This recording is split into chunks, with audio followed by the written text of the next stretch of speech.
Poi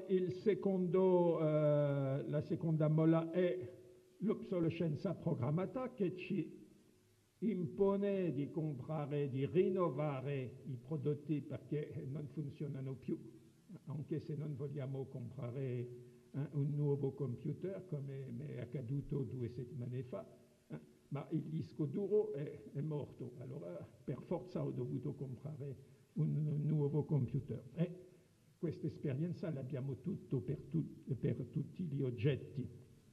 E poi la terza molla è il credito che permette a coloro che non hanno il denaro di comprare anche di indebitarsi, e questo ci porta alla crisi dei subprime. Precisamente che cos'è la crisi dei subprime? È il fatto che hanno impulsato i poveri, anche i disoccupati, a indebitarsi per comprare la casa, dicendo che va bene, le banche sono degli organismi di benevolenza che vogliono aiutare i poveri e che danno in prestito tutto il denaro per comprare la casa. Diciamo, non c'è problema perché come con la speculazione immobiliare il prezzo delle case si alza sempre, allora con il plus valore si può rimborsare, solo che come una cosa che tutti sanno, ma salvo i banchieri, che gli alberi non crescono all'infinito, c'è un momento dove si ferma, e allora questo è accaduto in agosto 2007. E allora questo sistema forma un sistema totale, è una nuova forma di totalitarismo.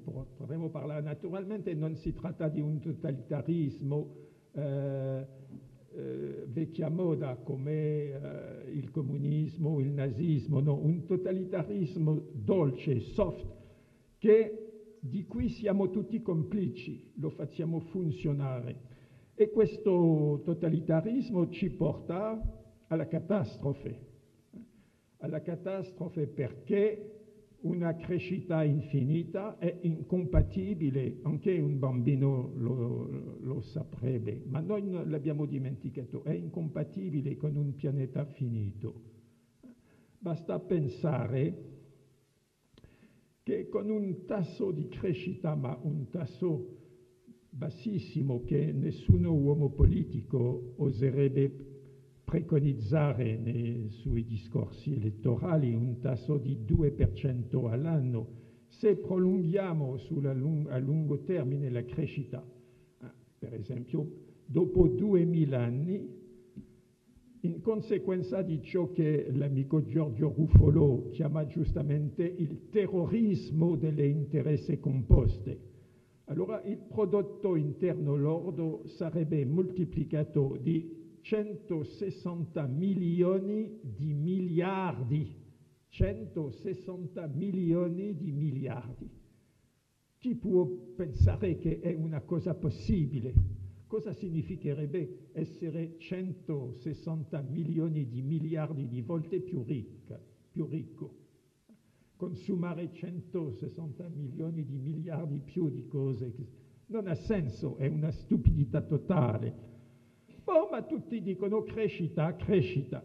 Il risultato è che sembra che viviamo ciò che gli esperti chiamano la sesta scomparsa delle specie, sesta perché la quinta era quella che ha avuto luogo 65 milioni di anni fa, che ha visto scomparire gli dinosauri, i brontosauri, eccetera.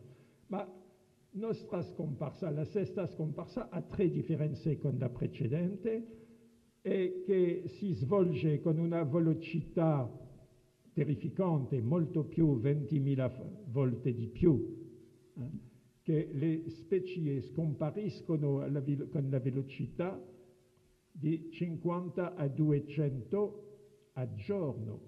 Va detto che nel momento nel quale parlo ci sono già 2 o 3 specie che si sono scomparse, solo che sono meno visibili che i dinosauri o i mammut, eccetera.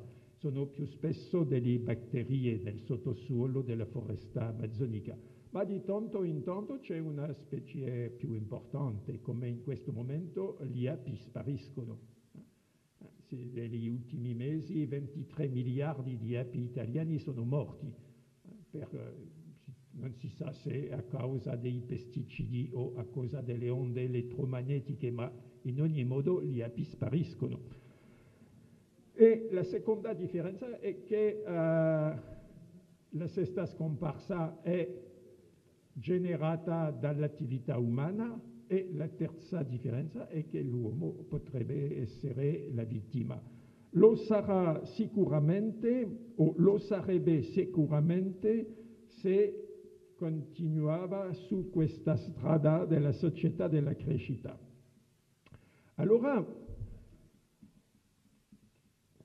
fortunatamente direi, ha imboccato da settembre 2008 un'altra strada, la seconda strada di cui parla Woody Allen, la strada della crescita negativa, la strada della crisi, della come si dice,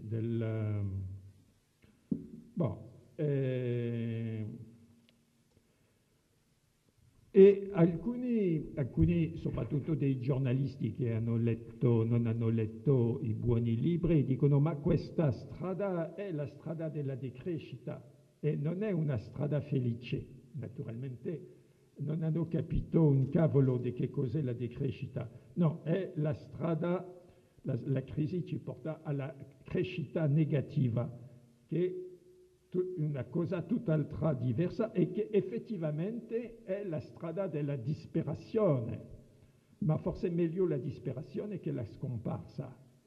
Ma è la strada della disperazione perché, come l'abbiamo sempre detto, c'è niente di peggio che una società di crescita senza crescita. Perché è vero che in una società di crescita, se non c'è la crescita, allora c'è disoccupazione, che è una tragedia totale per coloro che sono vittime di questo.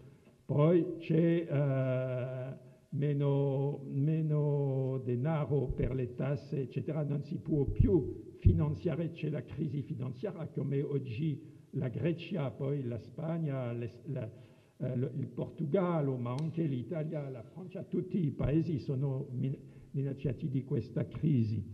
E non c'è più denaro per finanziare la cultura, l'educazione, la salute, anche per curare l'ambiente. È una tragedia totale e se la crescita negativa si prolunga così, si vede che anche come sarà gestita la crisi ecologica, il deregolamento climatico, eccetera, è chiaro che sarà gestita con una mutazione del capitalismo, una forma, non sarà più un totalitarismo soft, ma un totalitarismo duro, di cui vediamo già alcuni segni premonitori.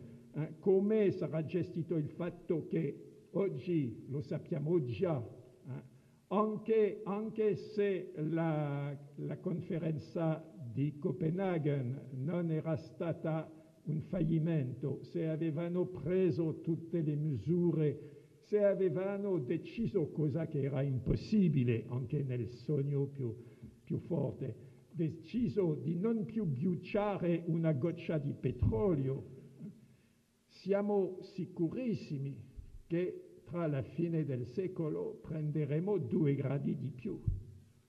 Questo è una cosa che non possiamo cambiare, perché le cause, le emissioni di biossido di carbone per generare questo 2 gradi esistono già. L'unica cosa che possiamo fare non è evitare la catastrofe. Quando ho iniziato a fare le conferenze sulla decrescita, diciamo, dobbiamo fare la decrescita per evitare la catastrofe. Oggi non posso più dirlo. Dobbiamo fare la decrescita per gestire la catastrofe e limitare la catastrofe. Ma la catastrofe l'abbiamo già. Siamo sicuri di prendere 2 gradi. Bon, se prendevamo, perché se continuavamo su questa strada della società della crescita non ci sarebbe 2 gradi, ma 6 gradi. A 6 gradi possiamo chiudere la porta. Il mondo probabilmente per la specie umana è finita e probabilmente tutte le specie viventi, forse alcune batterie, non lo so. Allora, ma con 2 gradi sappiamo già che ci sarà milioni e milioni di emigrati dell'ambiente, tutte 100 milioni di Bangladeshi, tutta una parte del Bangladesh sarà sotto l'acqua. Allora già che in questi tempi non siamo capaci, noi occidentali, francesi, italiani, non siamo capaci di accogliere 200-300 africani, 200-300 rom, eccetera, come faremo per accogliere 200-300 milioni di Bangladeshi o altri? Allora si vede che solo un potere totalitario, un capitalismo totalitario, un ecofascismo, un ecototalitarismo si metterà in posto per gestire questa scarsità, questo problema, per mantenere questo livello di vita di cui Bush diceva per gli americani che non era negoziabile. Allora, queste sono le 2 strade di Woody Allen. Fortunatamente, la decrescita è una terza strada. La decrescita è... Allora, la decrescita, prima di tutto, dobbiamo essere chiari, la decrescita non è la crescita negativa, la decrescita è prima di tutto uno slogan per significare la necessità di rompere, di uscire dalla società della crescita e di costruire una società di sobrietà, di cui la base sarebbe di fare meglio con meno, di consumere meno, ma vivere meglio. E questo è il progetto, non è un progetto totalmente nuovo, non si usava questa parola. Abbiamo sentito la necessità di utilizzare questa parola provocatoria, è una parola provocatoria, perché come di fronte a tutti coloro che, come la gente è totalmente colonizzata nella sua mente con questa ideologia della crescita, per rompere questo si deve utilizzare una parola forte. E allora quando si dice la parola decrescita, la gente dice ma come decrescita? Ma sono pazzi questi, parlare di decrescita. Tutti auspicano la crescita. Allora, al medesimo tempo dicono, come è possibile? Naturalmente sarebbe una stupidità di preconizzare la decrescita di tutto. Naturalmente auspichiamo la crescita della felicità, la crescita della qualità dell'aria, dell'acqua, del cibo, tutto questo che è stato distrutto dalla società della crescita. Per far crescere il PIL abbiamo dovuto mangiare sempre più della merda.